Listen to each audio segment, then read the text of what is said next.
नमस्कार मित्रों, मैं डॉक्टर संजू गर्ग, सहायक आचार्य संस्कृत, राजकीय महाविद्यालय बहरोड, अलवर, आप सभी का हार्दिक अभिनंदन करती हूँ, हार्दिक स्वागत करती हूँ।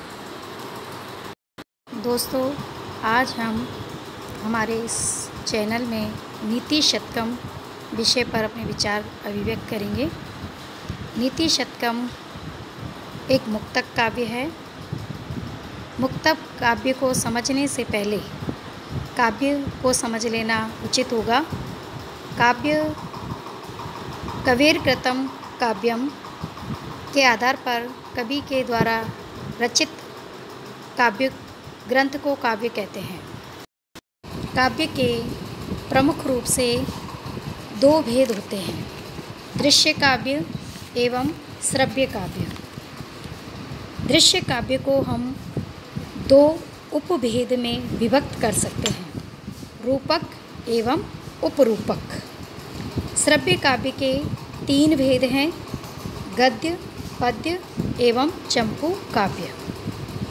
गद्य काव्य को कथा एवं आख्यायिका के रूप में विभाजित किया जा सकता है।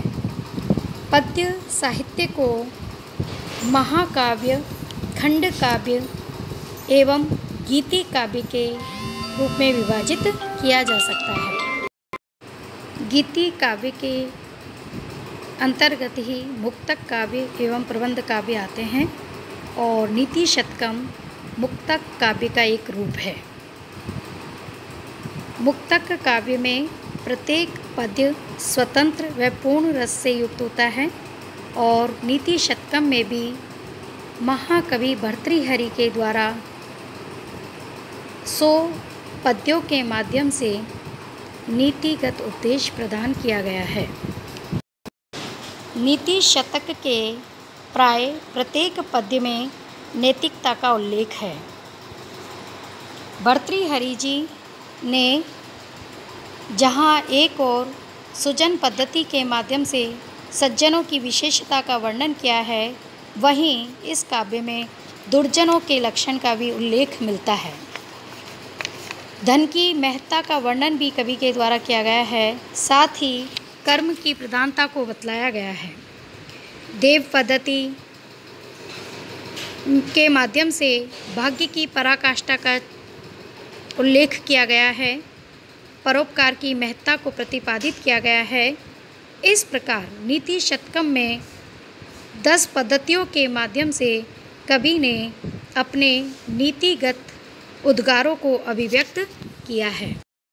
नीति शतक को समझने से पहले रचनाकार के विषय में जानना उचित होगा। महाकवि भर्तृहरि का स्थिति काल लगभग 6ठी शताब्दी का उत्तरार्ध माना जाता है। भर्तृहरि की मूल रूप से भर्तृहरि शतक नाम से एक मौलिक कृति है, जिसमें 3 शतक हैं, नीति शतक, श्रृंगार शतक तथा वैराग्य शतक। ये भर्तृहरि वाक्य पद्य के भी रचयिता माने जाते हैं। भर्तृहरि के इन तीनों शतकों में विभिन्न छंदों का वर्णन किया गया है। नीति शतक में नीति विषयक बिंदुओं पर चर्चा की गई है। श्रृंगार शतक में श्रृंगार में विषय का निरूपण किया गया है और वैराग्य शतक में वैराग्य संबंधी पद्यों को मिलाकर पद्यों की विशद व्याख्या की गई है। भर्तृहरि की काव्य कला अनुपम है। शैली की रोचकता, भावों की उदारता, शब्दों का विन्यास एवं उक्ति वैचित्र्य आदि इनके काव्य में अनुपम सौंदर्य प्रदान करते हैं। इनके शैली में माधुर्य, ओज, प्रवाह एवं पद्य लालित्य भी दृष्टिगोचर होता है। महाकवि ने बड़े सुंदर शब्दों में अपने काव्य के अंतर्गत भाव पक्ष एवं कला पक्ष दोनों को समानता प्रदान की है। नीति शतक भर्तृहरि जी का एक महान काव्य है जिसके की अंतर्गत नीति विषयक सूक्तियों के माध्यम से कवि ने लोक व्यवहार, सदाचार, राजनीति आदि विविध विषयों को विवेचित किया है। सर्वप्रथम नीति शतक काव्य के प्रारंभ में कवि ने परब्रह्म परमेश्वर की स्तुति करते हुए काव्य का शुभारंभ किया है। जैसा कि हम सभी जानते हैं, कवि कोई भी रचना करे उसकी निर्विघ्न परिसमाप्ति की कामना से सर्वप्रथम वह मंगलाचरण करता है। तो यहाँ भी भर्तृहरि ने सर्वप्रथम मंगलाचरण के माध्यम से परब्रह्म परमेश्वर को नमन करते हुए कहा है। दिक् काल आद्या अनवच्छिन्न अनंत चिन्ह मात्र मूर्तये स्वानुभूत्य एकम आनाय नमः शांताय तेजसे। अर्थात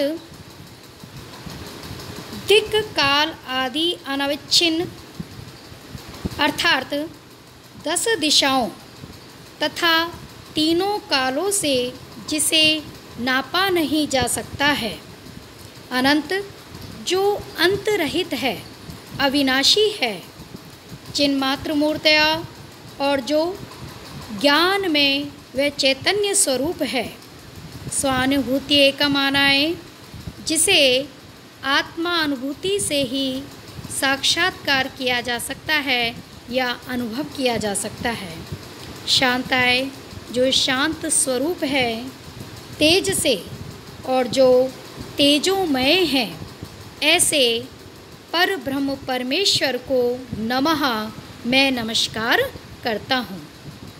प्रस्तुत पद्य में कवि ने नमस्कारात्मक मंगलाचरण का प्रयोग किया है।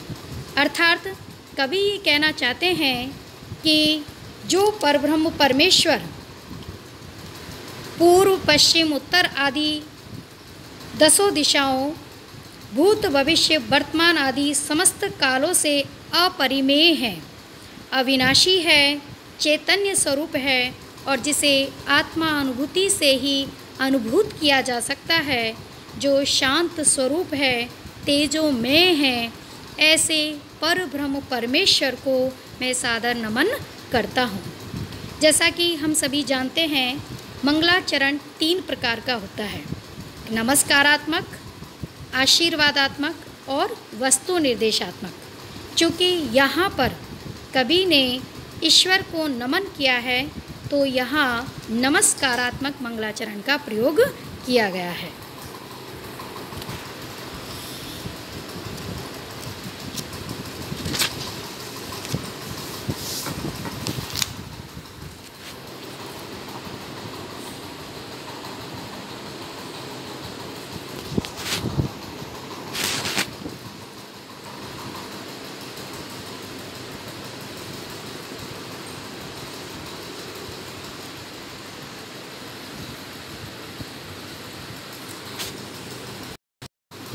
भर्तृहरि जी ने मंगलाचरण के पश्चात अपने काव्य को प्रारंभ किया है और सर्वप्रथम उन्होंने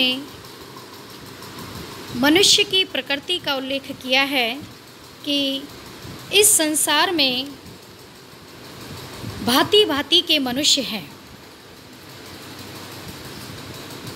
इसी संदर्भ में भर्तृहरि जी कहते हैं, बोद्धारो मत्सरग्रस्ता प्रभवा स्मया दूषिता अबोधो उपहताश्च अन्ये जीर्णम अंगे सुभाषितम। अर्थात विद्वत जन द्वेष ईर्ष्या से ग्रस्त हैं, अर्थात जो विद्वान हैं वह मनुष्य परस्पर ईर्ष्या द्वेष से लिप्त हैं और प्रभवः स्मय दूषिता और जो सामर्थ्यवान हैं, राजा हैं, अधिकारीगण हैं, वह अहंकार से गर्वित हैं और अबोधोपहतश्च अन्यः और इसके अतिरिक्त अन्य जो लोग हैं वह सब अज्ञान से परिपूर्ण हैं।